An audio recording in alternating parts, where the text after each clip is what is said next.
everyone, welcome back to Sunny Live Trend. Thank you so much guys for tuning in. I'm here to update you of what's going to happen on Uzalo from the 17th to the 21st of November 2025 on Monday.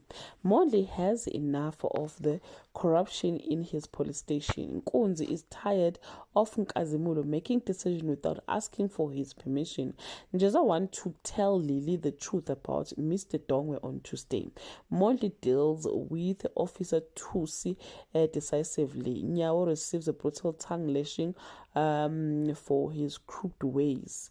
Sbu is heavily stressed out by information brought to him on Wednesday. Pefeni receives a message that Beyase and Gamadonsela are in grave danger. Fikile has plans for the church social media, also pointing out it will be financially beneficial to the church on Thursday.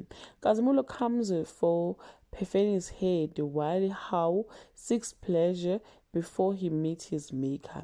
Fikile gives Sibu an influencer's experience on Friday. Kazimulo's thirsty for revenge put him at odds with Nkunzi. Fikile takes charge in polishing Sibu's pastoral image, and DK pushes back against Nyawo's threat. Well guys, that's all I have for today. You can leave your comment below and share your opinion. Bye.